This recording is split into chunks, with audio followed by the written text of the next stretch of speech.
Ili uwe wa kwanza kupata taarifa zetu, subscribe Moka Media kisha bonyeza alama ya kengele kuruhusu notifications. Usisahau like, kushare na comment kwa ajili ya taarifa zaidi. Moka Media.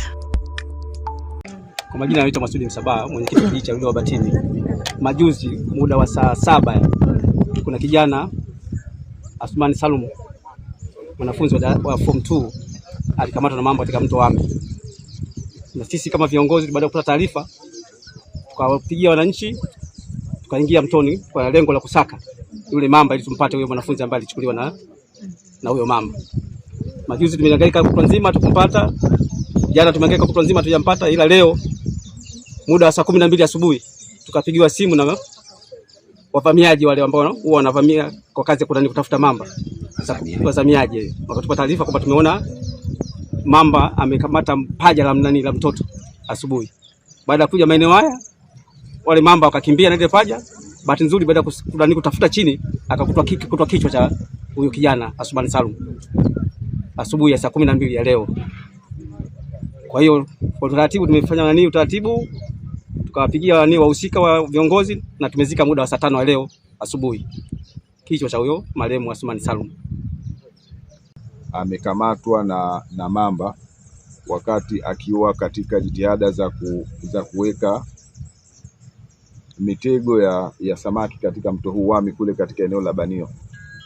Kutoka tulipopata taarifa hizi, serikali ya wilaya lakini serikali ya mkoa tulichukua jitihada za makusudi kuhakikisha kwamba tunamtafuta kwa haraka na ikiwezekana kunusuru maisha yake, lakini vile vile kuona namna ambavyo pengine kwa haraka huo tungeweza kudhibiti kabla mamba hawa hawajafika mbali na ndugu yetu. Kwa siku 2 mfululizo jitihada za kumtafuta zimefanyika kama ambavyo mwenyekiti ametueleza, kwa kushirikiana na TAWA mkoa wa Morogoro, wote walifunga kambi katika maeneo haya. Kwa siku 2 hizo hatukubahatika kupata mwili wa kijana wetu huyu, na kama ambavyo mmemsikia mwenyekiti muda mfupi uliopita ni kwamba leo asubuhi walitujulisha viongozi wa mamlaka ya wanyamapori kwamba kimeonekana kichwa cha kijana Athmani Salum ambaye alichukuliwa na mamba hao siku hiyo ambayo nimesema, siku ya Jumatatu. Kwa hiyo hatua ya kwanza ilikuwa ni kustiri hicho ambacho kimepatikana kwa maana ya kichwa, lakini maelezo anaeleza kwamba sehemu ya kiwiliwili hicho kwa maana ya paja imeonekana kwamba viumbe hao wameondoka navyo. Ni tukio ambalo linasikitisha na ni tukio la huzuni kwa sababu hakuna ambaye ametegemea, hakuna ambaye ametarajia. Kwa hiyo Mheshimiwa Diwani, viongozi lakini na familia kwa ujumla, serikali inatoa mkono wa pole kwa mtihani huu ambao umetokezea, lakini wakati huo huo maelekezo ya Mheshimiwa Mkuu wa Mkoa Adam Kigoma Malima kwa mamlaka ya uhifadhi wa wanyamapori ni kwamba tathmini ya haraka ifanyike. Kwanza tunataka kujua kwa ujumla wake katika mto huu mto Wami kuna mamba wangapi ambao wanakadiriwa sasa hivi wamekuwa wakionekana, lakini pia wamekuwa na makazi katika maeneo haya. Tunafahamu ziko nyakati ambazo si nyakati zote ambao kunakuwa na mamba, lakini kipindi cha mvua kubwa lazima tukubali kwamba wanyama hawa huwa wanahama kutoka eneo moja kutembea kwenda maeneo mengine. Kwa hiyo hata ndugu zetu ambao wanafanya shughuli hizi za kutafuta pengine samaki na nini, ni kipindi ambacho kinatakiwa kuwa na tahadhari kubwa.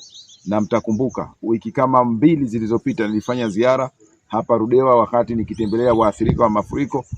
Moja ya jambo ambalo nilisisitiza sana ni tahadhari kuchukuliwa juu ya usalama wa watoto wetu, lakini na jamii kwa ujumla, kwa sababu hatuwezi kusema kwamba mamba atamchukua mtoto tu. Tahadhari hii ni jamii kwa ujumla. Na sasa hivi ni waelekezo watendaji, lakini vile vile nimezungumza na afisa tarafa, lazima tuweke yale mabango ya tahadhari kuonyesha kwamba maeneo haya sio salama kwa kufanya shughuli za kibinadamu, lakini vile vile kuonyesha kwamba kuna jambo ambalo ni hatarishi. Mtu atakapoingia kwa bahati mbaya ajue kwamba maeneo ambayo anayoingia hayako salama.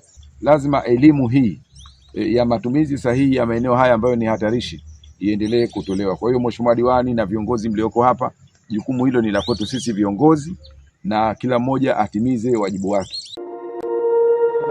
Ili uwe wa kwanza kupata taarifa zetu, subscribe Moka Media, kisha bonyeza alama ya kengele kuruhusu notifications. Usisahau like, kushare na comment kwa ajili ya taarifa zaidi. Moka Media.